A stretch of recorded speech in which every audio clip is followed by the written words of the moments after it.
ਮੁਕਾਬਲਾ 14 ਜੁਲਾਈ ਦਿਨ ਐਤਵਾਰ Gurdwara Sikh cultural society Richmond Hill New York ਵਿਖੇ ਹੋਏਗਾ। ਪੂਰੇ ਅਮਰੀਕਾ ਅਤੇ ਕੈਨੇਡਾ ਦੇ ਵੱਖ-ਵੱਖ ਸ਼ਹਿਰਾਂ ਤੋਂ ਖਿਡਾਰੀ ਪਹੁੰਚ ਰਹੇ ਹਨ। ਮੁਕਾਬਲੇ ਵਿੱਚ ਭਾਗ ਲੈਣ ਵਾਲੇ ਖਿਡਾਰੀਆਂ ਨੂੰ theyoung.org ਤੇ ਆਨਲਾਈਨ ਰਜਿਸਟ੍ਰੇਸ਼ਨ ਕਰਨੀ ਲਾਜ਼ਮੀ ਹੈ। ਰਜਿਸਟ੍ਰੇਸ਼ਨ ਡੈਡਲਾਈਨ 30 ਜੂਨ ਦੀ ਹੈ। ਸਰਬੱਤ ਸੰਗਤਾਂ ਦੇ ਚਰਨਾਂ ਵਿੱਚ ਬੇਨਤੀ ਹੈ ਕਿ ਗੱਤਕੇ ਮੁਕਾਬਲੇ ਵਿੱਚ ਪਹੁੰਚ ਕੇ ਵੱਧ ਚੜ੍ਹ ਕੇ ਹਾਜ਼ਰੀ ਭਰੋ ਅਤੇ ਖਿਡਾਰੀਆਂ ਦੇ ਜ਼ੋਰ ਵੇਖੋ ਜੀ। ਵਾਹਿਗੁਰੂ ਜੀ ਕਾ ਖਾਲਸਾ, ਵਾਹਿਗੁਰੂ ਜੀ ਕੀ ਫਤਿਹ।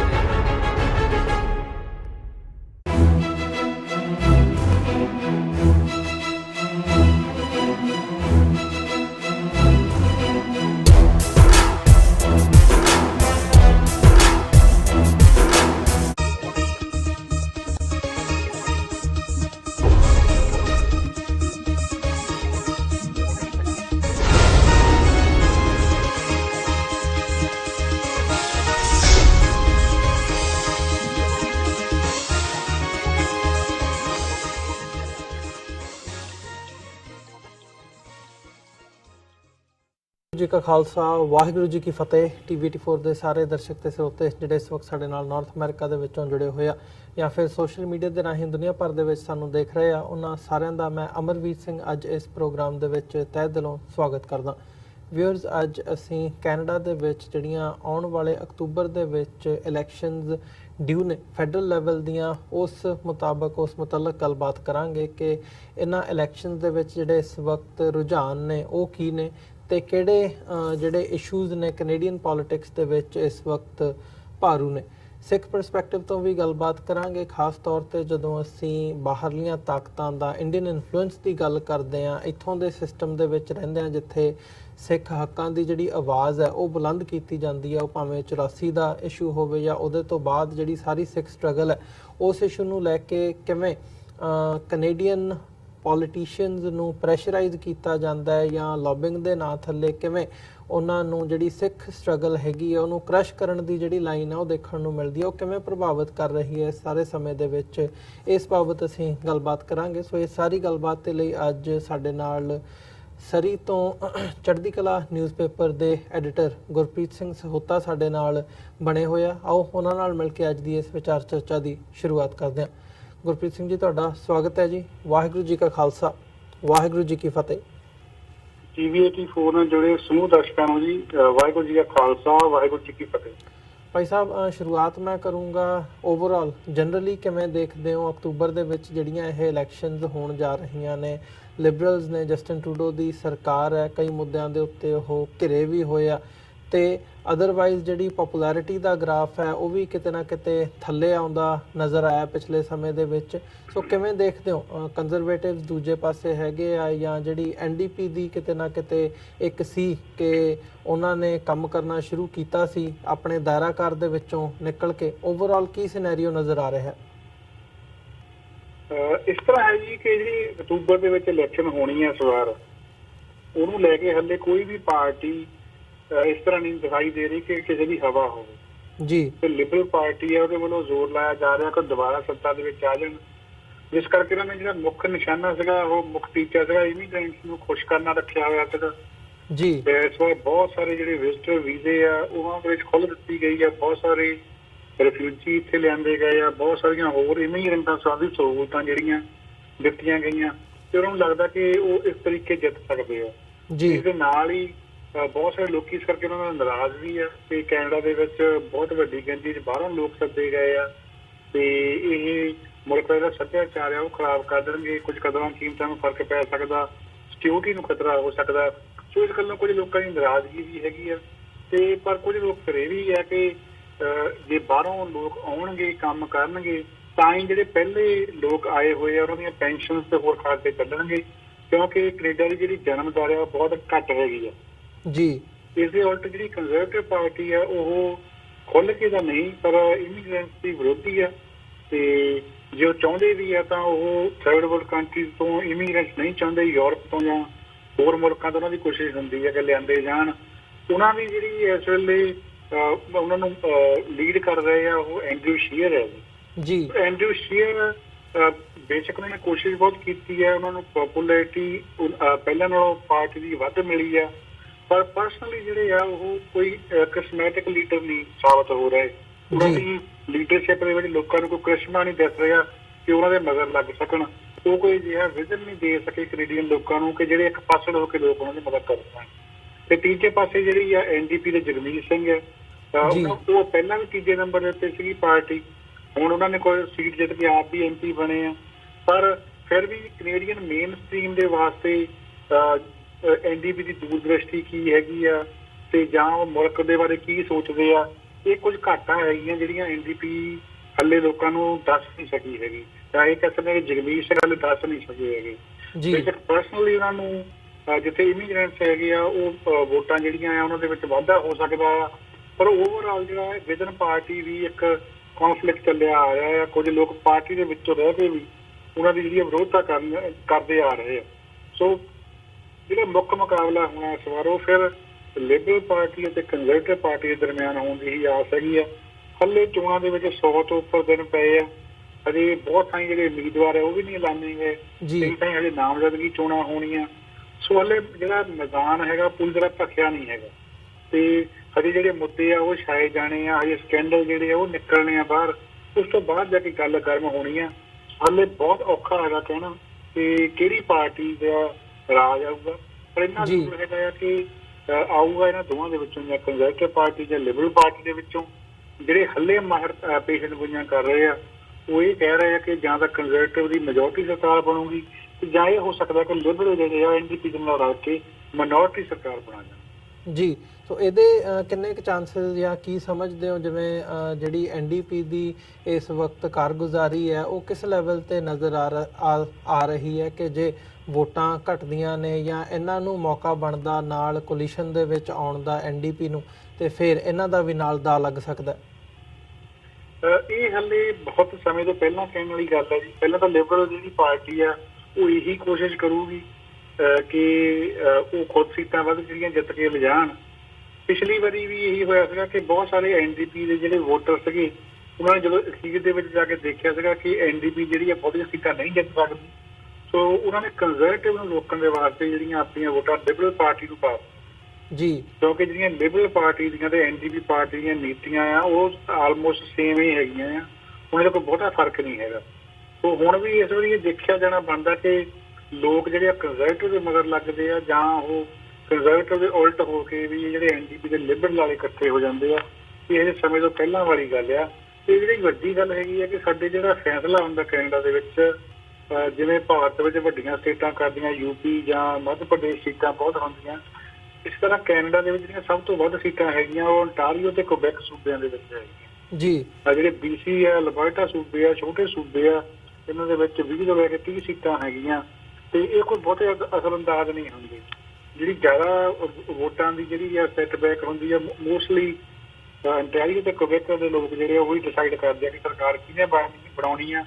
ਤੇ ਇਸ ਵੇਲੇ ਕੁਬੈਕ ਦੇ ਵਿੱਚ ਦੋਨੇ ਪਾਰਟੀਆਂ ਲਗਭਗ ਬਰਾਬਰ ਚੱਲ ਰਹੀਆਂ। ਕੰਜ਼ਰਵੇਟਿਵ ਤੇ ਲਿਬਰਲ ਪਾਰਟੀ ਜਿਹੜੀ ਆ NDP ਉੱਥੇ 20 ਤੀਜੇ ਨੰਬਰ ਤੇ ਚੱਲ ਰਹੀ ਆ ਤੇ ontario ਦੇ ਵਿੱਚ ਲਿਬਰਲ ਪਾਰਟੀ ਦਾ ਥੋੜਾ ਜਿਹਾ ਉੱਪਰ ਆ ਕੰਜ਼ਰਵੇਟਿਵ ਦੇ ਨਾਲੋਂ ਜੀ। ਇਸ ਕਰਕੇ ਅਜੇ ਕੁਝ ਵੀ ਕਹਿਣਾ ਜਿਹੜਾ ਮੁਸ਼ਕਲ ਹੈ ਜੀ।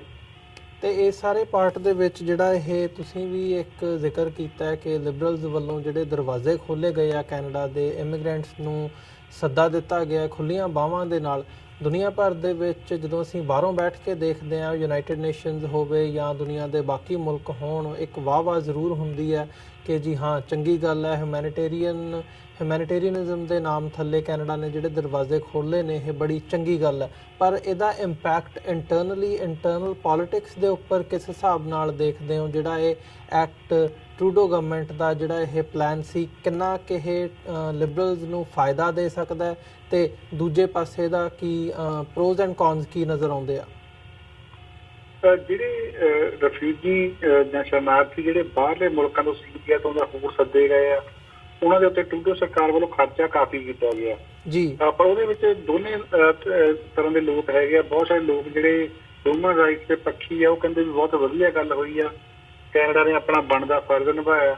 ਪਰ ਦੂਜੇ ਪਾਸੇ ਬਹੁਤ ਸਾਰੇ ਲੋਕ ਜਿਹੜੇ ਜਿਹਨਾਂ 'ਚ ਇਮੀਗ੍ਰੈਂਟ ਵੀ ਸ਼ਾਮਲ ਆ ਉਹ ਇੱਕ ਪ੍ਰੋਪੇਗੰਡੇ ਦਾ ਸ਼ਿਕਾਰ ਹੋ ਕੇ ਜਾਂ ਜਾਣਬੁੱਝ ਕੇ ਨਫ਼ਰਤ ਦਾ ਸ਼ਿਕਾਰ ਹੋ ਕੇ ਇਹ ਗੱਲ ਕਰ ਰਹੇ ਆ ਕਿ ਸਾਡੀ ਜਿਹੜੀ ਕਮਾਈ ਹੈਗੀ ਆ, ਸਾਡੇ ਟੈਕਸ ਡਾਲਰ ਜਿਹੜੇ ਆ ਉਹ ਕਿਉਂ ਵੰਡੇ ਜਾ ਰਹੇ ਆ ਲੋਕਾਂ ਨੂੰ। ਸੋ ਇਸ ਕਰਕੇ ਉਹ ਲਿਬਰਲ ਪਾਰਟੀ ਦਾ ਵਿਰੋਧ ਵੀ ਕਰ ਰਹੇ ਆ। ਪ੍ਰੋਪੇਗੈਂਡਾ ਬਹੁਤ ਕੀਤਾ ਗਿਆ ਜੀ, ਜਿਹੜਾ ਥੱਲੇ ਖਰਚਾ ਇੰਨਾ ਹੈ ਨਹੀਂ ਜਿੰਨਾ ਕਿ ਸੋਸ਼ਲ ਮੀਡੀਆ ਉੱਤੇ ਕਈ ਵਾਰੀ ਕਹਿ ਦਿੱਤਾ ਜਾਂਦਾ ਕਿ ਜੀ ਇੱਕ ਰਫੂਜੀ ਨੂੰ $3000 ਦਿੱਤਾ ਜਾ ਰਿਹਾ, ਜਿਹੜਾ ਕਿ ਸੱਚਾਈ ਨਹੀਂ ਹੁੰਦੀ। ਪਰ ਬਹੁਤ ਸਾਰੇ ਲੋਕ ਜਿਹੜੇ ਪ੍ਰੋਪੇਗੈਂਡੇ ਵਿੱਚ ਡਿੱਗ ਪੈਂਦੇ ਆ ਜੀ, ਫਸ ਜਾਂਦੇ ਆ। ਤੇ ਇਸ ਕਰਕੇ ਵਿਰੋਧ ਵੀ ਹੈਗਾ ਆ ਤੇ ਹੱਕ ਦੇ ਵਿੱਚ ਜਾਣ ਵਾਲੇ ਵੀ ਲੋਕ ਬਹੁਤ ਹੈਗੇ ਆ। ਤੇ ਜੇ ਆਪਾਂ ਗੱਲ ਕਰੀਏ ਇਮੀਗ੍ਰੈਂਟਸ ਦੀ, ਤਾਂ ਇਸ ਵਾਰ ਇਹ ਸੀਗਾ ਕਿ ਵਿਜ਼ਟਰ ਵੀਜ਼ੇ ਜਿਹੜੇ ਆ ਆਲਵੇਜ਼ ਕੰਪਲੇਂਟ ਰਹੀ ਆ ਭਾਰਤ ਪਾਕਿਸਤਾਨ ਤੋਂ, ਚੀਨ ਤੋਂ ਕਿ ਵਿਜ਼ਟਰ ਵੀਜ਼ੇ ਬਹੁਤ ਘੱਟ ਮਿਲਦੇ ਸੀਗੇ ਜੀ। ਹੁਣ ਸਿਸਟਮ ਕੁਛ ਇਹੋ ਜਿਹਾ ਕਰ ਦਿੱਤਾ, ਬੌਂਡ ਰੱਖ ਕੇ ਜਾਂ ਜ਼ਿੰਮੇਵਾਰੀ ਜਾਂ ਐਪਲੀਕੇਸ਼ਨ ਦੀ ਪੂਰੀ ਘੋਖ ਕਰਨ ਤੋਂ ਬਾਅਦ 10-10 ਸਾਲ ਦੇ ਵੀਜ਼ੇ ਜਿਹੜੇ ਆ ਦਿੱਤੇ ਗਏ ਆ। ਲੋਕੀ ਆਉਂਦੇ ਆ, ਉਹਨਾਂ ਵਿੱਚ ਬਹੁਤ ਸਾਰੇ ਲੋਕ ਜਿਹੜੇ ਮੁੜ ਜਾਂਦੇ ਆ। ਸੋ ਉਹਦੇ ਨਾਲ ਵੀ ਕੀ ਹੋਇਆ ਕਿ ਬਹੁਤ ਸਾਰੇ ਲੋਕ ਇਸ ਗੱਲ ਤੋਂ ਖੁਸ਼ ਆ ਕਿ ਉਹਨਾਂ ਦੇ ਟੱਬਰ ਇਕੱਠੇ ਹੋਏ ਆ ਤੇ ਉਹ ਹੁਣ ਆ ਜਾ ਸਕਦੇ ਆ, ਇੱਥੇ ਸਹੂਲਤਾਂ ਹੋਈਆਂ। ਇਸ ਕਰਕੇ ਉਹ ਲਿਬਰਲ ਪਾਰਟੀ ਦੇ ਮਗਰ ਖੜੇ ਹੈਗੇ ਆ ਜੀ। ਪਰ ਐਟ ਦਾ ਸੇਮ ਟਾਈਮ ਬਹੁਤ ਸਾਰੇ ਲੋਕ ਜਿਹਨਾਂ 'ਚ ਪੰਜਾਬੀ ਵੀ ਸ਼ਾਮਲ ਆ, ਉਹ ਇਸ ਗੱਲ ਤੋਂ ਗੁੱਸੇ ਹੋਏ ਆ ਕਿ ਤੁਸੀਂ ਹਰੇਕ ਨੂੰ ਵੀਜ਼ਾ ਦੇ ਦਿੰਦੇ ਆ ਹੁਣ। ਸੋ ਕੈਨੇਡਾ ਦੀ ਕੋਈ ਵਕਤ ਨਹੀਂ ਰਹਿ ਗਈ ਹੈਗੀ। ਸੋ ਇੱਕ ਤਰ੍ਹਾਂ ਦੇ ਨਾਲ ਉਲਟੀ ਜੈਲਸੀ ਸ਼ੁਰੂ ਹੋ ਗਈ ਆ। ਸੋ ਉਹ ਲੋਕਾਂ ਦੀ ਗਿਣਤੀ ਕਿੰਨੀ ਕੁ ਹੈ ਜੀ, ਇਹਦਾ ਕੋਈ ਅੰਦਾਜ਼ਾ ਨਹੀਂ ਲਾਇਆ ਜਾ ਸਕਦਾ। ਸੋ ਦੋਵਾਂ ਗੱਲਾਂ ਦਾ ਫਾਇਦਾ ਵੀ ਹੈ ਜੀ ਤੇ ਨੁਕਸਾਨ ਵੀ ਹੋ ਰਿਹਾ ਜੀ। ਗੁਰਪ੍ਰੀਤ ਸਿੰਘ ਜੀ, ਜੇ ਆਪਾਂ ਦੇਖਣਾ ਹੋਵੇ ਸਿੱਖ ਪਰਸਪੈਕਟਿਵ ਤੋਂ ਗੱਲ ਕਰਨੀ ਹੋਵੇ ਤਾਂ ਹਮੇਸ਼ਾ ਕੈਨੇਡਾ ਦੀ ਜਿਹੜੀ ਸਿਆਸਤ ਹੈ ਉਹਦੇ ਵਿੱਚ ਜਿਹੜੀ ਸਿੱਖਾਂ ਦੀ ਇਨਵੋਲਵਮੈਂਟ ਆ ਉਹ ਆਪਣੇ ਨੰਬਰ ਨਾਲੋਂ ਜ਼ਿਆਦਾ ਗਿਣੀ ਜਾਂਦੀ ਹੈ। ਈਵਨ ਜਦੋਂ ਅਮਰੀਕਨ ਯੂਨੀਵਰਸਿਟੀ ਦੇ ਵਿੱਚ ਜਿਹੜੇ ਜਸਟਿਨ ਟਰੂਡੋ ਹੈਗੇ ਆ, ਉਹਨਾਂ ਨੇ ਇੱਕ ਸਮੇਂ ਦੇ ਵਿੱਚ ਤਨਜ਼ ਵੀ ਕੀਤਾ ਸੀ ਇੱਕ ਹਿਸਾਬ ਨਾਲ ਕਿ ਮੋਦੀ ਦੀ ਕੈਬਨਿਟ ਦੇ ਨਾਲੋਂ ਜ਼ਿਆਦਾ ਜਿਹੜੇ ਸਿੱਖ ਮੰਤਰੀ ਨੇ ਉਹ ਮੇਰੀ ਕੈਬਨਿਟ ਦੇ ਵਿੱਚ ਮੌਜੂਦ ਨੇ। ਸੋ ਇਹ ਜਿਹੜਾ ਜਦੋਂ ਅਸੀਂ ਸਿੱਖ ਪਰਸਪੈਕਟਿਵ ਤੋਂ ਦੇਖਦੇ ਹਾਂ, ਇਹ ਸਾਰੇ ਪਾਰਟ ਨੂੰ ਠੱਲਣ ਦੇ ਲਈ ਜਿਹੜਾ ਆਊਟਸਾਈਡ ਇਨਫਲੂਐਂਸ ਹੁੰਦਾ, ਖਾਸ ਤੌਰ 'ਤੇ ਗਵਰਨਮੈਂਟ ਆਫ ਇੰਡੀਆ ਵੱਲੋਂ ਅਫੀਸ਼ੀਅਲੀ ਜਾਂ ਅਨਅਫੀਸ਼ੀਅਲੀ, ਉਹ ਜਿਹੜਾ ਪਾਰਟ ਹੈ ਉਹ ਇਸ ਵਕਤ ਕਿਸ ਹੱਦ ਤੱਕ ਦੇਖਣ ਨੂੰ ਮਿਲ ਰਿਹਾ ਹੈ ਇਹਨਾਂ ਇਲੈਕਸ਼ਨ ਨੂੰ ਮੁੱਖ ਰੱਖਦੇ? ਦੇਖੋ ਜੀ, ਫੋਰਨ ਇੰਟਰਫੀਰੈਂਸ ਦੀ ਗੱਲ ਹੈਗੀ ਹੈ ਜੀ। ਪਹਿਲੀ ਗੱਲ ਤਾਂ ਜੇ ਆਪਾਂ ਆਲ ਓਵਰ ਕਰੀਏ ਤਾਂ ਕੈਨੇਡਾ ਦੀ ਜਿਹੜੀਆਂ ਖੁਫੀਆ ਏਜੰਸੀਆਂ ਆ, ਜਿਹੜੀਆਂ ਸਾਈਬਰ ਕ੍ਰਾਈਮ ਨੂੰ ਇੱਕ ਆਰਗੇਨਾਈਜੇਸ਼ਨ ਜਿਹੜੀ ਦੇਖਦੀ ਆ, CSC ਉਹਦਾ ਨਾਂ ਆ। ਇਸ ਦੇ ਨਾਲ ਹੀ ਇੱਕ ਜਿਹੜੀ ਸਾਡੀ ਆਪਣੀ ਸਿਕਿਉਰਿਟੀ ਏਜੰਸੀ ਆ, ਸੀਸਲ ਜਿਹਨੂੰ ਕਹਿ ਦਿੰਦੇ ਆ, ਇੰਟੈਲੀਜੈਂਸ ਏਜੰਸੀ ਆ, ਉਹਨਾਂ ਦੋਹਾਂ ਨੇ ਕਿਹਾ ਕਿ ਸਾਨੂੰ ਇਸ ਵਾਰ ਖਤਰਾ ਹੈਗਾ ਕਿ ਇੱਕ ਖਾਸ ਪਾਰਟੀ ਨੂੰ ਨਿਸ਼ਾਨਾ ਬਣਾਉਣ ਦੇ ਵਾਸਤੇ ਜਿਹੜੀ ਆ ਵੋਟਾਂ ਦੇ ਵਿੱਚ ਹੇਰਾਫੇਰੀ ਹੋ ਸਕਦੀ ਹੈ, ਜਾਂ ਕਿਸੇ ਤਰ੍ਹਾਂ ਸਾਡੇ ਵੋਟਰਾਂ ਨੂੰ ਸੰਪਰਕ ਕੀਤਾ ਜਾ ਸਕਦਾ ਆ, ਜਾਂ ਜਿਹੜੇ ਫੋਰਨ ਲੈਂਡ ਹੈਗੀਆਂ ਉਹਨਾਂ ਤੋਂ ਸਾਡੇ ਜਿਹੜੇ ਚਲੋ ਇਮੀਗ੍ਰੈਂਟ ਲੋਕ ਆ ਉਹਨਾਂ ਨੂੰ ਪ੍ਰਭਾਵਿਤ ਕਰਨ ਲਈ ਕੋਸ਼ਿਸ਼ਾਂ ਕੀਤੀਆਂ ਜਾ ਸਕਦੀਆਂ। ਉਹਨਾਂ ਵਿੱਚ 4 ਜਿਹੜੇ ਮੁਲਕਾਂ ਦੇ ਨਾਮ ਮੇਨ ਤੌਰ ਤੇ ਲਏ ਜਾ ਰਹੇ, ਜਿਹਨਾਂ ਵਿੱਚ ਰਸ਼ੀਆ ਵੀ ਸ਼ਾਮਲ ਹੈ, ਚੀਨ ਵੀ ਸ਼ਾਮਲ ਹੈ ਜੀ, ਸਾਊਦੀ ਅਰਬ ਦੇ ਨਾਲ ਭਾਰਤ ਦਾ ਨਾਂ ਵੀ ਲਿਆ ਜਾ ਰਿਹਾ। ਜੋ ਭਾਰਤ ਜਿਹੜਾ ਆ ਪਹਿਲਾਂ ਵੀ ਦਖਲਅੰਦਾਜ਼ੀ ਕਰਦਾ ਰਿਹਾ ਖੁੱਲ੍ਹ ਕੇ। ਬੀਤੇ ਦੇ ਵਿੱਚ ਇੰਟੈਰੀਅਰ ਦੇ ਵਿੱਚ PC ਪਾਰਟੀ ਦੇ ਮੁਖੀ ਨੇ ਦੱਸਿਆ ਸੀਗਾ ਕਿਵੇਂ ਇੱਕ ਸਿੱਖ ਉਮੀਦਵਾਰ ਨੂੰ ਟਿਕਟ ਨਾ ਦੇਣ ਵਾਸਤੇ ਭਾਰਤੀ ਕੌਂਸਲੇਟ ਵੱਲੋਂ ਉੱਥੋਂ ਦੇ ਵੱਲੋਂ ਪ੍ਰੈਸ਼ਰਾਈਜ਼ ਕੀਤਾ ਗਿਆ ਸੀਗਾ। ਸੋ ਉਹ ਤਾਂ ਜ਼ੋਰ ਪੈਣਾ ਹੀ ਪੈਣਾ ਆ। ਪਰ ਦੂਜੇ ਪਾਸੇ ਜੇ ਆਪਾਂ ਗੱਲ ਕਰੀਏ, ਚਾਹੇ ਕੰਜ਼ਰਵੇਟਿਵ ਪਾਰਟੀ ਆ, ਉਹਨਾਂ ਨੇ ਵੀ ਕੋਸ਼ਿਸ਼ ਕੀਤੀ ਆ ਸਿੱਖਾਂ ਨੂੰ ਡਿਫੇਮ ਕਰਨ ਦੀ, ਤੇ ਲਿਬਰਲ ਪਾਰਟੀ ਨੇ ਵੀ ਜਿਹੜੀ ਜਨਤਕ ਸੁਰੱਖਿਆ ਸੂਚੀ ਸੀ ਉਹਦੇ ਵਿੱਚ ਸਿੱਖਾਂ ਦਾ ਨਾਂ ਜਿਹੜਾ ਵਰਣਨ ਕੀਤਾ, ਉਸ ਦੇ ਨਾਲ ਸਿੱਖ ਕਾਫੀ ਹਰਟ ਹੋਏ ਆ। ਉਸ ਤੋਂ ਬਾਅਦ ਦੇ ਵਿੱਚ ਚਾਹੇ ਕੰਜ਼ਰਵੇਟਿਵ ਪਾਰਟੀ ਨੇ ਵੀ ਜਿਹੜਾ ਮੋਸ਼ਨ ਲਿਆਉਣਾ ਸੀਗਾ ਇੱਕ, ਉਹ ਵਾਪਸ ਲਿਆ, ਤੇ ਲਿਬਰਲ ਸਰਕਾਰ ਨੇ ਵੀ ਜਿਹੜਾ ਜਨਤਕ ਸੁਰੱਖਿਆ ਰਿਪੋਰਟ ਵਿੱਚੋਂ ਨਾਂ ਸਿੱਖ ਲਫ਼ਜ਼ ਸੀਗਾ ਉਹ ਕੱਢ ਦਿੱਤਾ ਜੀ। ਪਰ ਇਹ ਸਾਡੀ ਕਹਿ ਸਕਦੇ ਕਿ ਸਿੱਖਾਂ ਦੀ ਕੈਨੇਡਾ ਦੇ ਵਿੱਚ ਜਿਹੜੀ ਰਾਜਨੀਤਿਕ ਪਹੁੰਚ ਹੈ ਉਹਦਾ ਸਿੱਟਾ ਸੀਗਾ ਕਿ ਦੋਨੇ ਕੰਮ ਰੋਕੇ ਗਏ ਆ। ਪਰ ਇਹ ਕੋਸ਼ਿਸ਼ਾਂ ਜਿਹੜੀਆਂ ਬੰਦ ਨਹੀਂ ਹੋਈਆਂ ਤੇ ਕੋਸ਼ਿਸ਼ਾਂ ਗਾਂਹ ਵੀ ਹੋਣਗੀਆਂ। ਪਰ ਚੰਗੀ ਗੱਲ ਇਹ ਹੈ ਕਿ ਸਿੱਖ ਹੁਣ ਤਿੰਨਾਂ ਪਾਰਟੀਆਂ ਦੇ ਵਿੱਚ ਹੀ ਹੈਗੇ ਆ। ਜੇ ਦੀਪਕ ਬਰਾਏ ਵੱਲੋਂ ਮਤਾ ਲਿਆਉਣ ਦੀ ਕੋਸ਼ਿਸ਼ ਕੀਤੀ ਗਈ, ਕਹਿ ਵੀ ਤੋਂ MP ਹੈ ਕੰਜ਼ਰਵੇਟਿਵ ਦੇ, ਤਾਂ ਜਿਹੜੇ ਕੰਜ਼ਰਵੇਟਿਵ ਪਾਰਟੀ ਦੇ ਵਿੱਚ ਸਿੱਖ ਸੀਗੇ ਉਹਨਾਂ ਨੇ ਹੀ ਰੋਕਿਆ ਜੀ ਉਹ। ਜੇ ਲਿਬਰਲ ਪਾਰਟੀ ਦੇ ਵਿੱਚ ਜਨਤਕ ਸੁਰੱਖਿਆ ਜਿਹੜੀ ਲਿਸਟ ਹੈਗੀ ਸੂਚੀ, ਉਹਦੇ ਵਿੱਚ ਨਾਮ ਦਾ ਜ਼ਿਕਰ ਹੋਇਆ ਸਿੱਖਾਂ ਦੇ ਦਾ, ਤਾਂ ਉਹਨੂੰ ਕਢਵਾਉਣ ਦੇ ਵਿੱਚ ਵੀ ਸਾਡੇ ਸਿੱਖ ਜਿਹੜੇ ਸੀਗੇ ਸਿਆਸਤਦਾਨ, ਉਹਨਾਂ ਦਾ ਜ਼ੋਰ ਲੱਗਾ ਹੋਇਆ ਸੀ ਪੂਰਾ। NDP ਦਾ ਤਾਂ ਜਿਹੜਾ ਆਗੂ ਹੀ ਸਿੱਖ ਹੈਗਾ ਜੀ ਇੱਕ। ਸੋ ਇਸ ਕਰਕੇ ਸਾਡੇ ਤਿੰਨਾਂ ਪਾਰਟੀਆਂ ਦੇ ਵਿੱਚ ਖੈਰ ਖਵਾਹ ਵੀ ਹੈਗੇ ਆ। ਸੋ ਜੇ ਦੁਸ਼ਮਣ ਵੱਲੋਂ ਬਾਹਰ ਕੋਸ਼ਿਸ਼ ਹੁੰਦੀ ਹੈ ਤਾਂ ਚੰਗੀ ਗੱਲ ਇਹ ਕਿ ਹੁਣ ਤਿੰਨਾਂ ਪਾਰਟੀਆਂ ਦੇ ਵਿੱਚ ਹੀ ਸਾਡੇ ਸਿੱਖ ਨੁਮਾਇੰਦੇ ਜਿਹੜੇ ਆ ਉਹ ਕੁਝ ਨਾ ਕੁਝ ਜ਼ਰੂਰ ਜਿਹੜਾ ਹੈ ਜ਼ਰੂਰ ਲਾਉਣਗੇ ਚੱਲਣ ਨੂੰ। ਸੋ ਕੋਸ਼ਿਸ਼ਾਂ ਹੋਣਗੀਆਂ, ਇਹਦੇ ਵਿੱਚ ਕੋਈ ਦੋ ਰਾਵਾਂ ਨਹੀਂ ਹੈਗੀਆਂ। ਪਰ ਸਿੱਖ ਕਿਸ ਤਿਆਰੀ ਦੇ ਨਾਲ ਉਹਨੂੰ ਠੱਲਦੇ ਆ ਇਹ ਇੱਕ ਵੱਖਰੀ ਗੱਲ ਹੋਊਗੀ। ਤੇ ਦੂਜੀ ਗੱਲ ਜੇ ਆਪਾਂ ਨੰਬਰ ਦੀ ਗੱਲ ਕਰੀਏ, ਪਿਛਲੀ ਵਾਰੀ ਜਿਹੜੇ ਆ ਉਹ ਤਕਰੀਬਨ 1.5 ਦਰਜਨ ਦੇ ਕਰੀਬ ਜਿਹੜੇ ਉਮੀਦਵਾਰ ਆ ਪੰਜਾਬੀ ਤੇ ਸਿੱਖ ਉਹ ਜਿੱਤ ਕੇ ਪਾਰਲੀਮੈਂਟ ਵਿੱਚ ਪਹੁੰਚੇ ਸੀਗੇ। ਤੇ ਇਸ ਵਾਰ ਵੀ ਮੈਨੂੰ ਲੱਗਦਾ 3 ਦਰਜਨ ਤੋਂ ਵੱਧ ਉਮੀਦਵਾਰ ਜਿਹੜੇ ਆ ਉਹ ਕਿਸਮਤ ਅਜ਼ਮਾਈ ਕਰਨਗੇ ਅੱਡ ਅੱਡ ਪਾਰਟੀਆਂ ਦੇ ਵਿੱਚ। ਕਈ ਜਿਹੜੇ ਹਲਕੇ ਉਹਦਾ ਇੱਦਾਂ ਦੇ ਹੋਣਗੇ ਕਿ ਜਿੱਥੇ ਤਿੰਨਾਂ ਹੀ ਪਾਰਟੀਆਂ ਵੱਲੋਂ ਸਿੱਖ ਉਮੀਦਵਾਰ ਖੜੇ ਹੋਣਗੇ।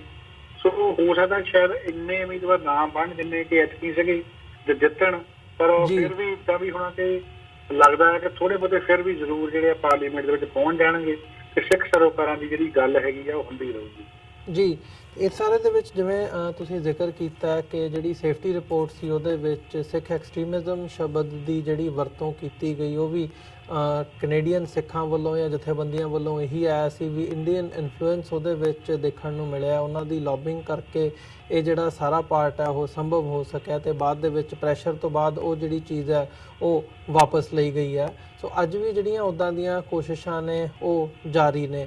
ਅਸੀਂ ਇੰਡੀਅਨ ਜਿਹੜੀ ਕੈਨੇਡਾ ਫਾਊਂਡੇਸ਼ਨ ਹੈਗੀ ਹੈ, ਕੈਨੇਡਾ ਇੰਡੀਆ ਫਾਊਂਡੇਸ਼ਨ, ਉਹਦੇ ਉਹ ਦੇਖਦੇ ਹਾਂ ਜਾਂ ਅਦਰਵਾਈਜ਼ ਅਸੀਂ ਦੇਖਦੇ ਹਾਂ ਕਿ ਜਿਹੜੀ ਬਿਆਨਬਾਜ਼ੀ ਹੈ ਅਖਬਾਰਾਂ ਦੇ ਵਿੱਚ, ਮੀਡੀਆ ਦੇ ਵਿੱਚ ਉਹ ਵੀ ਚੱਲ ਰਹੀ ਹੈ। ਉਹ ਇੰਡੀਅਨ ਸਾਈਡ ਤੋਂ ਹੋਵੇ, ਪੰਜਾਬ ਦੇ ਮੁੱਖ ਮੰਤਰੀ ਕੈਪਟਨ ਅਮਰਿੰਦਰ ਸਿੰਘ ਜਿਹੜੇ ਹੈਗੇ ਆ ਉਹ ਇੱਥੋਂ ਤੱਕ ਕਹਿ ਹਟਿਆ ਪਿਛਲੇ ਦਿਨਾਂ ਦੇ ਵਿੱਚ ਕਿ ਮੋਦੀ ਸਰਕਾਰ ਨੂੰ ਕਿ ਤੁਸੀਂ ਕੈਨੇਡਾ ਤੱਕ ਪਹੁੰਚ ਕਰੋ ਤੇ ਉੱਥੇ ਜਿਹੜੀ ਖਾਲਿਸਤਾਨ ਦੀ ਐਕਟੀਵਿਟੀ ਹੈ ਉਹਨੂੰ ਰੋਕਿਆ ਜਾਵੇ। ਜੇ ਨਹੀਂ ਕੋਈ ਗੱਲ ਬਣਦੀ ਤੇ ਇਹ ਜਿਹੜਾ ਮਾਮਲਾ ਹੈ ਇਸ ਨੂੰ ਲੈ ਕੇ ਯੂਨਾਈਟਿਡ ਨੇਸ਼ਨਸ ਤੱਕ ਵੀ ਜਿਹੜੀ ਪਹੁੰਚ ਹੈ ਉਹ ਕੀਤੀ ਜਾਣੀ ਚਾਹੀਦੀ ਹੈ।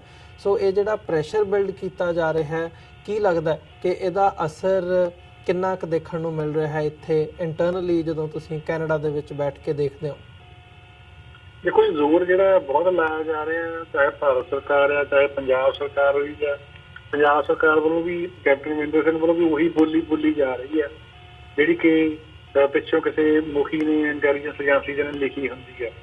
ਸੋ ਜ਼ੋਰ ਬਹੁਤ ਲਾਇਆ ਜਾ ਰਿਹਾ, ਪਰ ਗੱਲ ਇਹ ਹੈ ਕਿ ਜਿਹੜੀ ਕੈਨੇਡਾ ਦੇ ਵਿੱਚ ਪਾਰਟੀਆਂ ਆ ਉਹਨਾਂ ਨੂੰ ਵੋਟ ਜਿਹੜੀ ਹੈ ਜੀ ਉਹ ਕੈਪਟਨ ਅਮਰਿੰਦਰ ਸਿੰਘ ਨੇ ਜਾਂ ਭਾਰਤ ਸਰਕਾਰ ਨੇ ਨਹੀਂ ਪਾਉਣੀ ਹੈ ਜੀ। ਉਹਨਾਂ ਨੂੰ ਵੋਟ ਜਿਹੜੇ ਇੱਥੇ ਲੋਕਲ ਬਸ਼ਿੰਦੇ ਆ ਉਹਨਾਂ ਨੇ ਪਾਉਣੀ ਆ। ਸੋ ਲੋਕਲ ਬਸ਼ਿੰਦੇ ਜਿਹੜੇ ਕੈਨੇਡਾ ਦੇ ਹੈਗੇ ਆ ਉਹ ਕਿੱਦਾਂ ਸੋਚਦੇ ਆ ਇਹ ਉਸ ਗੱਲ ਦੇ ਉੱਤੇ ਨਿਰਭਰ ਕਰਦਾ ਆ। ਜਿਹੜਾ ਸਿਆਸਤਦਾਨ ਕੋਈ ਵੀ ਹੁੰਦਾ ਉਹਨੇ ਆਪਣੀਆਂ ਵੋਟਾਂ ਦੇਖਣੀਆਂ ਹੁੰਦੀਆਂ ਪਹਿਲਾਂ। ਸੋ ਇਸ ਕਰਕੇ ਜ਼ੋਰ ਲਾਇਆ ਜਾ ਰਿਹਾ, ਪਰ ਮੈਨੂੰ ਲੱਗਦਾ ਨਹੀਂ ਕਿ ਜਿਸ ਹਿਸਾਬ ਨਾਲ ਜ਼ੋਰ ਲਾਉਂਦੇ ਉਸ ਹੱਦ ਤੱਕ ਉਹ ਸਫਲ ਹੋ ਸਕਦੇ ਆ, ਕਿਉਂਕਿ ਦੁਨੀਆ ਦੀ ਰਾਜਨੀਤੀ ਵੀ ਜਿਹੜੀ ਆ ਬਹੁਤ ਤੇਜ਼ੀ ਦੇ ਨਾਲ ਬਦਲ ਰਹੀ ਆ। ਤੇ ਮੈਂ ਹੁਣੇ ਕੁਝ ਚਿਰ ਪਹਿਲਾਂ ਤਸਵੀਰਾਂ ਦੇਖ ਰਿਹਾ ਸੀਗਾ ਕਿ ਟਰੰਪ ਦਾ ਜਿਹੜਾ 4 ਜੁਲਾਈ ਦਾ ਸਮਾਗਮ ਸੀਗਾ ਵਾਸ਼ਿੰਗਟਨ DC ਦੇ ਵਿੱਚ ਹੋਇਆ, ਉਹਦੇ ਪਿੱਛੇ ਸਿਕਸ ਫॉर ਜਸਟਿਸ ਦੇ ਨੁਮਾਇੰਦੇ ਜਿਹੜੇ ਬੈਠੇ ਦਿਖਾਏ ਗਏ ਆ। VVIP ਜਿਹੜਾ ਉਹ ਸੱਦਾ ਮਿਲਿਆ। ਸੋ ਇਹ ਕੁਝ ਹੋਰ ਬਾਤਾਂ ਪਾ ਰਹੀਆਂ ਜਿਹੜੀਆਂ ਪੋਲੀਟਿਕਸ ਹੁੰਦੀ ਹੈ ਦੁਨੀਆ ਦੀ ਔਰ ਵਿੱਚ ਚੀਜ਼ ਹੁੰਦੀ ਰਹਿੰਦੀ ਆ।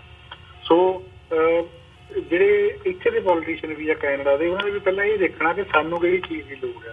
ਇੰਟਰਫੀਰੈਂਸ ਹੋਣੀ ਆ, ਜ਼ੋਰ ਜ਼ਰੂਰ ਲਾਇਆ ਜਾਣਾ ਆ, ਪਰ ਐਂਡ ਦਾ ਡੇ ਜਿਹੜੀਆਂ ਸਿਰ ਕਾਊਂਟ ਹੋਣੇ ਆ ਕਿ ਵੋਟਾਂ ਕਿਹੜੀਆਂ ਕਿੱਧਰ ਪੈਂਦੀਆਂ ਹੈਗੀਆਂ ਉਹ ਗੱਲ ਦੇਖਣ ਵਾਲੀ ਹੋਣੀ ਜੀ। ਤੇ ਇਸ ਸਾਰੇ ਪਾਰਟ ਦੇ ਵਿੱਚ ਜਿਹੜੀ ਨੌਜਵਾਨ ਪੀੜ੍ਹੀ ਹੈ, ਖਾਸ ਤੌਰ ਤੇ ਜਿਹੜੇ ਸਟੂਡੈਂਟਸ ਨੇ ਜਿਹੜੇ ਇਸ ਵਕਤ ਪੰਜਾਬ ਦੇ ਵਿੱਚੋਂ ਪਿਛਲੇ 4-5 ਸਾਲਾਂ ਦੇ ਵਿੱਚ ਜਿਨ੍ਹਾਂ ਦੀ ਆਮਦ ਹੋਈ ਹੈ, ਉਹਨਾਂ ਦੀ ਵੱਡੀ ਤਾਦਾਦ, ਇੱਕ ਵੱਡੀ ਗਿਣਤੀ ਹੈ ਇਸ ਵਕਤ ਕੈਨੇਡਾ ਦੇ ਵਿੱਚ। ਹਾਲਾਂਕਿ ਬਹੁਤਾ ਵੋਟਾਂ ਦੇ ਨਾਲ, ਕਿਉਂਕਿ ਕਿੰਨੇ ਕੁ ਪੱਕੇ ਨੇ ਉਹਨਾਂ ਦੇ ਵਿੱਚੋਂ ਕਿੰਨੇ ਕੁ ਪੱਕੇ ਨਹੀਂ ਹੋ ਸਕੇ ਹਜੇ, ਸਟੇਟਸ ਕੀ ਉਹਨਾਂ ਦਾ ਉਹ ਇੱਕ ਡਿਫਰੈਂਟ ਇਸ਼ੂ ਹੈ। ਪਰ ਜਿਹੜਾ ਇਹ ਰੁਝਾਨ ਹੈ ਇਹਨੂੰ ਜਦੋਂ ਤੁਸੀਂ ਸਿੱਖ ਪੋਲੀਟਿਕਸ ਦੇ ਨਾਲ ਜਾਂ ਸਿੱਖ ਇਸ਼ੂਜ਼ ਦੇ ਨਾਲ ਰਿਲੇਟ ਕਰਕੇ ਦੇਖਦੇ ਹੋ ਤਾਂ ਇਹ ਜਿਹੜਾ ਫਿਨੋਮੀਨਾ ਹੈ ਇਹਨੂੰ ਕਿਵੇਂ ਐਨਾਲਾਈਜ਼ ਕਰਦੇ ਹੋ? ਦੇਖੋ, ਜੇ ਮੈਂ ਆਪਣੇ ਨਿੱਜੀ ਤੌਰ ਤੇ ਸੋਚਾਂ, ਪਹਿਲੀ ਗੱਲ ਤਾਂ ਅੰਕੜੇ ਤਾਂ ਇਹੀ ਆ ਜਿਵੇਂ ਤੁਸੀਂ ਵੀ ਜ਼ਿਕਰ ਕੀਤਾ ਕਿ ਜਿਹੜੇ ਸਟੂਡੈਂਟਸ ਆਏ ਆ ਬਹੁਤ ਗਿਣਤੀ, ਉਹਨਾਂ ਦੇ ਵਿੱਚੋਂ ਪਹਿਲੀ ਗੱਲ ਤਾਂ ਪੱਕੇ ਹੀ ਹੈ ਨਹੀਂ ਜੀ। ਜੇ ਕਿਸੇ ਨੂੰ PR ਮਿਲੀ ਹੈ ਤਾਂ ਉਹ ਸਿਟੀਜ਼ਨ ਨਹੀਂ ਹੈਗਾ ਤੇ ਸਾਡੇ ਸਿਟੀਜ਼ਨ ਤੋਂ ਬਿਨਾਂ ਕੋਈ ਵੋਟਿੰਗ ਨਹੀਂ ਕਰ ਸਕਦਾ ਹੈ ਨਾ ਜੀ। ਇਹਨਾਂ ਵਿੱਚੋਂ ਪਰਸੈਂਟੇਜ ਜਿਹੜੀ ਬਹੁਤ ਥੋੜੀ ਹੈ, ਜਿਹੜੇ ਪਿਛਲੇ 7-8 ਸਾਲ ਪਹਿਲਾਂ ਆਏ ਹੋਣਗੇ ਉਹ ਹਜੇ ਉਹਨਾਂ ਦੇ ਵਿੱਚੋਂ ਕੁਝ ਨਾ ਕੁਝ ਪੱਕੇ ਹੋ ਕੇ ਸਿਟੀਜ਼ਨ ਹੋਏ ਹੋਣਗੇ, ਅਦਰਵਾਈਜ਼ ਤਾਂ ਗਿਣਤੀ ਬਹੁਤ ਘੱਟ ਹੈਗੀ ਆ। ਤੇ ਦੂਜੀ ਗੱਲ ਹੈਗੀ ਆ ਕਿ ਜਿਹੜੇ ਸਿਟੀਜ਼ਨ ਹੋ ਜਾਂਦੇ ਆ 5-6-7 ਸਾਲ ਦੇ ਵਿੱਚ, ਉਹ ਫਿਰ ਪੀੜ੍ਹੀ ਸਿਸਟਮ ਦੇ ਵਿੱਚ ਢਲ ਜਾਂਦੇ ਆ। ਉਹਨਾਂ ਨੂੰ ਪਤਾ ਲੱਗ ਜਾਂਦਾ ਕਿ ਪਾਰਟੀਆਂ ਕਿਵੇਂ ਇੱਥੇ ਚੱਲਦੀਆਂ ਆ, ਵੋਟਾਂ ਇੱਥੇ ਕਿਵੇਂ ਪੈਂਦੀਆਂ ਆ, ਤੇ ਜੋ ਉਹ ਪੜ੍ਹਾਈ ਪਿੱਛੋਂ ਪੜ੍ਹ ਕੇ ਆਏ ਹੁੰਦੇ ਆ, ਜੋ ਉਹਨਾਂ ਦੀ ਸੋਚ ਪਿੱਛੋਂ ਬਣੀ ਹੁੰਦੀ ਆ, ਉਹ ਇੱਥੇ ਆ ਕੇ ਵੀ ਲੋਕਲ ਸਿੱਖਾਂ ਦੇ ਵਿੱਚ ਵਿਚਰ ਕੇ ਅੰਤਰਰਾਸ਼ਟਰੀ ਮਸਲੇ ਸੋਸ਼ਲ ਮੀਡੀਆ ਰਾਹੀਂ ਵਿਚਾਰ ਕੇ ਉਹਨਾਂ ਦੀ ਸੋਚ ਕਾਫੀ ਨਿਕਲ ਜਾਂਦੀ ਹੈ। ਸੋ ਇਹ ਨਿਖਰੀ ਹੋਈ ਸੋਚ ਹੈ, ਉਹਦਾ ਪ੍ਰਗਟਾਵਾ ਆਪਾਂ ਹਜੇ ਗਾਂ 2-3 ਸਾਲ ਨੂੰ ਅਗਲੀਆਂ ਜਿਹੜੀਆਂ ਕੈਨੇਡੀਅਨ ਇਲੈਕਸ਼ਨ ਆ ਉਹਨਾਂ ਵਿੱਚ ਦੇਖਣ ਨੂੰ ਮਿਲਣਾ ਆ। ਇਹਨਾਂ ਇਲੈਕਸ਼ਨ ਦੇ ਵਿੱਚ ਮੈਨੂੰ ਲੱਗਦਾ ਸ਼ਾਇਦ 5-10% ਹੋਣਗੇ ਜਿਹੜੇ ਵੋਟਿੰਗ ਕਰ ਸਕਣਗੇ ਕੁੱਲ ਪੰਜਾਬੀਆਂ ਦੇ ਵਿੱਚੋਂ, ਅਦਰਵਾਈਜ਼ ਬਹੁਤਿਆਂ ਦੀ ਜਿਹੜੀ ਵੋਟ ਹੈ ਨਹੀਂ ਨਹੀਂ ਬਿਲਕੁਲ ਤੁਹਾਡਾ ਪੁਆਇੰਟ ਜਾਇਜ਼ ਹੈ। ਮੇਰਾ ਜਿਹੜਾ ਸਵਾਲ ਵੀ ਸੀ ਉਹਦਾ ਦੂਜਾ ਹਿੱਸਾ ਜੇ ਮੈਂ ਦੁਬਾਰਾ ਉਹ ਕਰਾਂ ਕਿ ਜਦੋਂ ਅਸੀਂ ਸਿੱਖ ਇਸ਼ੂਜ਼ ਦੇ ਨਾਲ ਇਹਨੂੰ ਰਿਲੇਟ ਕਰਕੇ ਦੇਖਦੇ ਹਾਂ, ਉਹ ਆਪਣੇ ਹਿਊਮਨ ਰਾਈਟਸ ਦੀ ਗੱਲ ਹੋਵੇ ਜਾਂ ਅਦਰਵਾਈਜ਼ ਜਦੋਂ ਅਸੀਂ ਇੱਥੇ ਬੈਠ ਕੇ ਬੈਕ ਹੋਮ ਦੇ ਵਿੱਚ ਜਿਹੜੀਆਂ ਵਾਇਲੇਸ਼ਨਸ ਹੋ ਰਹੀਆਂ ਨੇ ਉਹਨਾਂ ਦੀ ਗੱਲ ਕਰਦੇ ਹਾਂ, ਤਾਂ ਕਿੰਨਾ ਕੁ ਰਿਲੇਟ ਕਰਦੇ ਨੇ ਜਿਹੜੀ ਅੱਜ ਦੀ ਨੌਜਵਾਨ ਪੀੜ੍ਹੀ ਹੈ ਉਹ ਇਸ ਸਾਰੇ ਸੰਘਰਸ਼ ਦੇ ਨਾਲ, ਤੇ ਕਿੰਨਾ ਕੁ ਜਿਹੜਾ ਉਹਨਾਂ ਦਾ ਨਜ਼ਰ ਆਉਂਦਾ ਹੈ ਕਿ ਉਹ ਆਉਣ ਵਾਲੇ ਸਮੇਂ ਦੇ ਵਿੱਚ ਇਹਦਾ ਹਿੱਸਾ ਬਣ ਸਕਦੇ ਆ? ਦੇਖੋ, ਜਿੰਨੀ ਕੁ ਆਪਾਂ ਪਰਸੈਂਟੇਜ ਇਹ ਕਹਿ ਸਕਦੇ ਹਾਂ ਕਿ ਪਹਿਲਾਂ ਰਹਿੰਦਿਆਂ ਦੇ ਵਿੱਚੋਂ ਉਨੇ ਕੁ ਰਿਲੇਟ ਕਰਦੇ, ਉਨੇ ਕੀ ਇਹ ਨਾਲ ਕਿਉਂ? ਕਿਉਂਕਿ ਜਿਹੜਾ ਇਹ ਨਾਰਥ ਅਮਰੀਕਾ ਦਾ ਜੀਵਨ ਦੇ ਵਿੱਚ ਬਹੁਤੀ ਜਿਹੜੀ ਕਿਸੇ ਵਿਅਕਤੀ ਜ਼ਿੰਦਗੀ ਆ ਉਹ ਕੰਮਾਂ ਕਾਰਾਂ ਦੇ ਵਿੱਚ ਜਾਂ ਹੋਰ ਘਰੇਲੂ ਜ਼ਿੰਦਗੀ ਦੇ ਜਿਹੜੇ ਰੁਝੇਵੇਂ ਆ ਉਹਨਾਂ ਦੇ ਵਿੱਚ ਬਸਰ ਹੋ ਜਾਂਦੀ ਹੈ ਖਰਚੇ ਪੂਰੇ ਕਰਦਿਆਂ ਦੀ। ਕੁਝ ਪਰਸੈਂਟ ਲੋਕ ਹੀ ਹੁੰਦੇ ਆ ਜਿਹੜੇ ਆਪਣੀ ਕੌਮ ਬਾਰੇ ਜਾਂ ਆਪਣੇ ਮੁਲਕ ਬਾਰੇ ਜਾਂ ਪਿੱਛੇ ਬਾਰੇ ਸੋਚਦੇ ਆ। ਸੋ ਉਨੀ ਕੁ ਹੀ ਗਿਣਤੀ ਸਟੂਡੈਂਟਸ ਦੇ ਵਿੱਚ ਆਪਾਂ ਕਹਿ ਸਕਦੇ ਹਾਂ, ਵੱਧ ਘੱਟ ਨਹੀਂ ਕਹਿ ਸਕਦੇ। ਪਰ ਇੰਨਾ ਜ਼ਰੂਰ ਹੈਗਾ ਵੀ ਜਿੱਥੇ ਕਿਤੇ ਵੀ ਕੋਈ ਕੌਮੀ ਮਸਲਾ ਹੁੰਦਾ ਜਾਂ ਕੋਈ ਪੰਥਕ ਸਮਾਗਮ ਹੁੰਦਾ, ਉੱਥੇ ਇਹਨਾਂ ਸਟੂਡੈਂਟਸ ਦੀ ਵੱਡੀ ਗਿਣਤੀ ਜਿਹੜੀ ਆ ਦਿਖਾਈ ਦਿੰਦੀ ਆ। ਨੌਜਵਾਨਾਂ ਵਿੱਚ ਜੋਸ਼ ਵੀ ਹੈਗਾ, ਹੋਸ਼ ਵੀ ਹੈਗੀ ਆ, ਪਰ ਪਰਸੈਂਟੇਜ ਮੇਰੇ ਹਿਸਾਬ ਨਾਲ ਉਨੀ ਕੁ ਹੀ ਹੁੰਦੀ ਆ ਆਲਵੇਜ਼। ਇਹਨਾਂ ਦੇ ਵਿੱਚ ਵੀ ਬਹੁਤ ਸਾਰੇ ਜਿਹੜੇ ਬੱਚੇ ਆ ਹਲੇ ਉਹਨਾਂ ਨੂੰ ਆਪਣੇ ਕੁੱਲੀ ਗੁੱਲੀ ਜੁੱਲੀ ਦਾ ਫਿਕਰ ਹੈਗਾ ਆ। ਉਹ ਕੰਮਾਂ ਦੇ ਵਿੱਚ, ਪੜ੍ਹਾਈ ਦੇ ਵਿੱਚ ਇੰਨੇ ਮਸਰੂਫ ਹੈਗੇ ਆ ਕਿ ਉਹਨਾਂ ਕੋਲ ਕਿਸੇ ਹੋਰ ਪਾਸੇ ਸੋਚਣ ਦਾ ਧਿਆਨ ਵੀ ਨਹੀਂ ਹੈਗਾ। ਸੋ ਇਸੇ ਤਰ੍ਹਾਂ ਜਿਵੇਂ ਬਾਕੀ ਜਿਹੜੇ ਪਹਿਲਾਂ ਆਏ ਹੋਏ ਆ ਪੱਕੇ ਹੈਗੇ ਆ, ਉਹ ਆਪਣੇ ਕੰਮਾਂ ਕਾਰਾਂ 'ਚ ਬਿਜ਼ੀ ਆ, ਬਹੁਤ ਥੋੜ੍ਹੇ ਆ ਜਿਹੜੇ ਇਸ ਪਾਸੇ ਸੋਚਦੇ ਆ। ਇੱਦਾਂ ਹੀ ਸਟੂਡੈਂਟਸ ਦੀ ਵੀ ਉਨੀ ਕੁ ਪਰਸੈਂਟੇਜ ਗਿਣਤੀ ਆਪਾਂ ਕਹਿ ਸਕਦੇ ਹਾਂ ਜਿਹੜੀ ਕਿ ਨਾਲ ਤੁਰ ਰਹੀ ਹੈ। ਜੀ ਗੁਰਪ੍ਰੀਤ ਸਿੰਘ ਜੀ, ਤੁਹਾਡਾ ਬਹੁਤ ਬਹੁਤ ਧੰਨਵਾਦ। ਤੁਸੀਂ ਆਪਣਾ ਸਮਾਂ ਕੱਢ ਕੇ ਸਾਡੇ ਨਾਲ ਵਿਚਾਰਾਂ ਦੀ ਸਾਂਝ ਪਾਈ ਹੈ। ਅੱਜ ਦੇ ਸ਼ੋਅ ਦੇ ਵਿੱਚ ਇੱਥੇ ਹੀ ਇਜਾਜ਼ਤ ਚਾਹਾਂਗੇ ਜੀ ਤੁਹਾਡੇ ਕੋਲੋਂ। ਫਤਿਹ ਦੀ ਸਾਂਝ ਪਾਈ ਹੈ ਅੰਤ ਦੇ ਵਿੱਚ। ਵਾਹਿਗੁਰੂ ਜੀ ਕਾ ਖਾਲਸਾ, ਵਾਹਿਗੁਰੂ ਜੀ ਕੀ ਫਤਿਹ। ਵਾਹਿਗੁਰੂ ਜੀ ਕੀ ਖਾਲਸਾ, ਵਾਹਿਗੁਰੂ ਜੀ ਕੀ ਫਤਿਹ। ਵਿਊਅਰਸ, ਉਮੀਦ ਕਰਦੇ ਹਾਂ ਕਿ ਜਿਹੜੀ ਅੱਜ ਦੀ ਸਾਡੀ ਇਹ ਗੱਲਬਾਤ ਸੀ, ਚੜ੍ਹਦੀ ਕਲਾ ਨਿਊਜ਼ਪੇਪਰ ਦੇ ਜਿਹੜੇ ਐਡੀਟਰ ਨੇ ਸਰਦਾਰ ਗੁਰਪ੍ਰੀਤ ਸਿੰਘ ਸਹੋਤਾ ਸਰੀ ਤੋਂ ਸਾਡੇ ਨਾਲ ਫੋਨ ਲਾਈਨ ਤੇ ਬਣੇ ਸੀ। ਉਮੀਦ ਕਰਦੇ ਹਾਂ ਇਹ ਗੱਲਬਾਤ ਤੁਹਾਨੂੰ ਜ਼ਰੂਰ ਪਸੰਦ ਆਈ ਹੋਵੇਗੀ। ਸੋ ਆਉਣ ਵਾਲੇ ਸਮੇਂ ਦੇ ਵਿੱਚ ਵੀ ਜਿਹੜੇ ਲੋਕਲ ਇਸ਼ੂਜ਼ ਹੈਗੇ ਆ, ਇੱਥੋਂ ਦੇ ਪੋਲੀਟਿਕਸ ਦੇ ਨਾਲ ਰਿਲੇਟਡ ਹੋਣ ਜਾਂ ਸਮਾਜਿਕ ਇਸ਼ੂਜ਼ ਹੋਣ, ਉਹ ਵੀ ਲੈ ਕੇ ਤੁਹਾਡੀ ਕਚਹਿਰੀ ਦੇ ਵਿੱਚ ਰੂਬਰੂ ਹੁੰਦੇ ਰਹਾਂਗੇ। ਸੋ ਅੱਜ ਦੇ ਸ਼ੋਅ ਦੇ ਵਿੱਚ ਇੱਥੇ ਹੀ ਇਜਾਜ਼ਤ ਚਾਹਾਂਗੇ। ਦੁਬਾਰਾ ਫੇਰ ਕੱਲ੍ਹ ਨੂੰ ਤੁਹਾਡੇ ਨਾਲ ਮੁਲਾਕਾਤ ਹੋਵੇਗੀ। ਤਦ ਤੱਕ ਲਈ ਇਜਾਜ਼ਤ ਦਿਓ। ਵਾਹਿਗੁਰੂ ਜੀ ਕਾ ਖਾਲਸਾ, ਵਾਹਿਗੁਰੂ ਜੀ ਕੀ ਫਤਿਹ।